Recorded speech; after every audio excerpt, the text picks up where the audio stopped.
わさびどうした？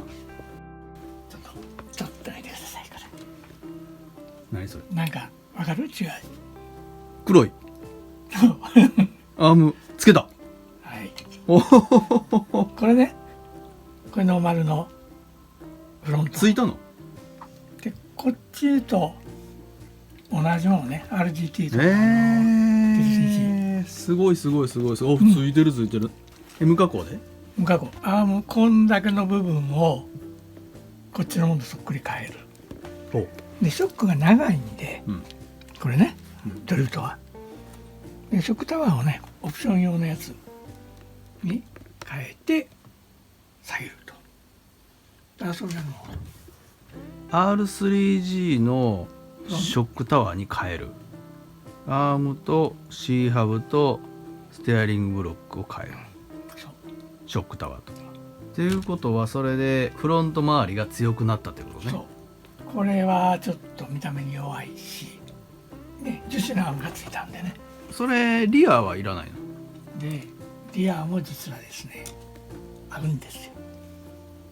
それもつくの？これはぴったり。寸法は一緒。寸法一緒。すごいね。リアのこのハブキャリアね、ハブキャリアはもうこれと共通なんで同じもの使ってるんでね、ということはここは大丈夫で、ここは寸法で一緒、長さも一緒ということは使えると。とりあえずリアは壊れないから今のところつけないでフロントだけやってみると。ね、すごいね、本格的に動きそうね、この RWD ツーリング。多分デフもねつくはずなんで。あ、デフもやってみたいね。あ、つくの？デフも、この R3G のデフこれそれはまあ基本的に一緒なんで。ソリッドやもんね、それね。これも一回現場でつけて変化見てみたい。あ、やってみたいね。あ、そしたらいろいろテストできるね。本格的にこのツーリングがどうなるかね。あとボディ変えたり。そうね、これは結構走りそうで楽しみやね。まあ、このフロントも絶対っていうことはこれ変えないといけないってことはないけれど、変えた方がね、特に肉なんで無難よね。ダンパーはそのまま使えないの？ダンパーそのまま使えます。もしこの、R3G、そのままダンパーをこっちへ移植してもいいし、うんただ新たに買う人だったらダンパー高いしね。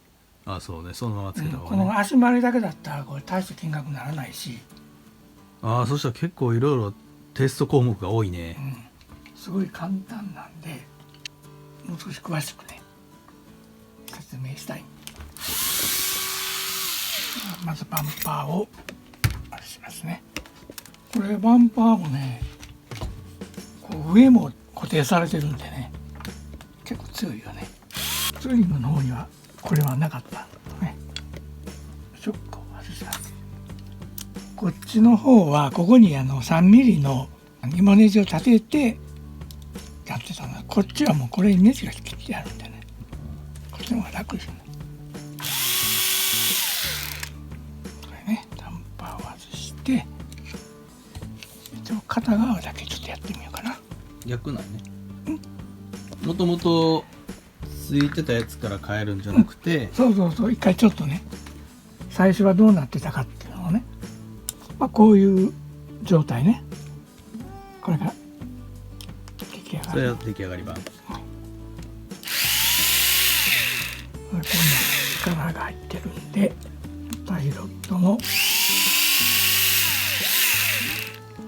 これね、この部分が R3G のパーツ、サスマウントを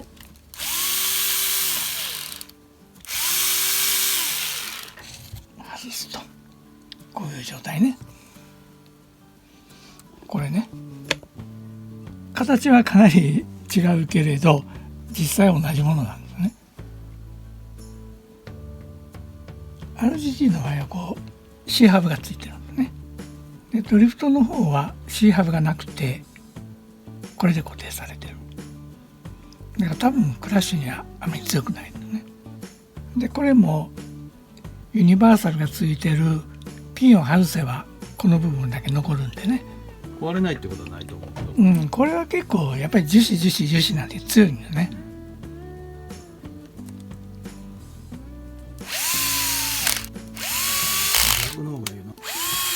フトの場合はね、カスっていう感じやからね。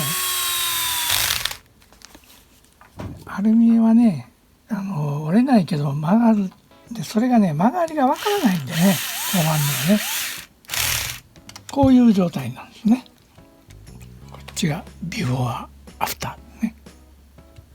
こういうということですね。はい、これが標準の場合。で、あえてもう一回やりますね。まずこれを。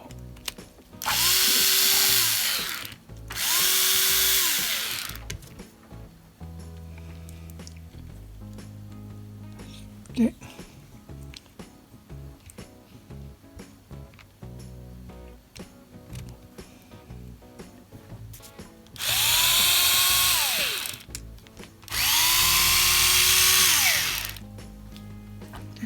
この部分を外して、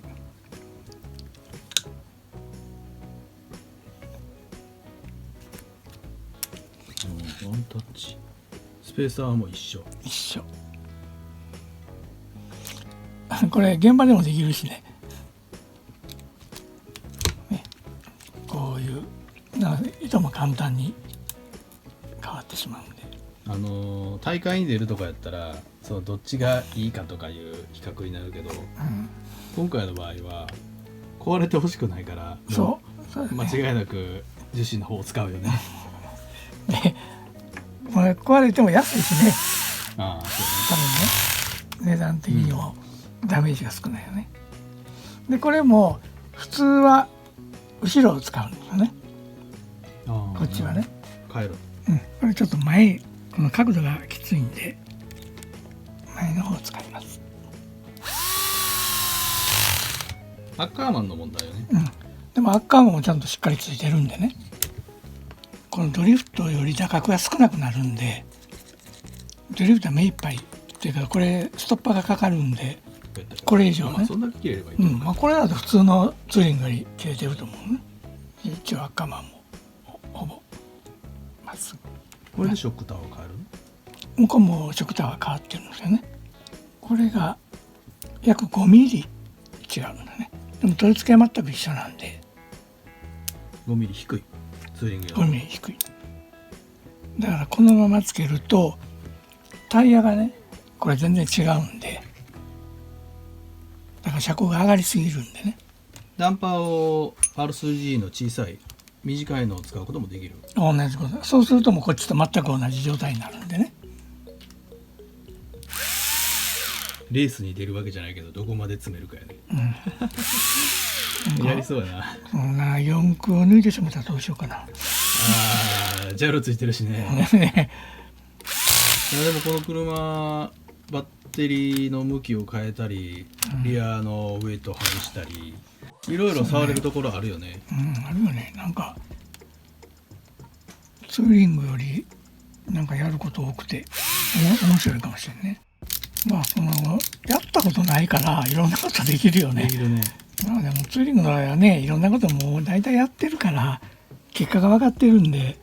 結局これ一番大きな違いって、その小さいジャイロがあるかないかだけやもんね。まあそういうことね。これでこんだけ変わってくるんやもんね。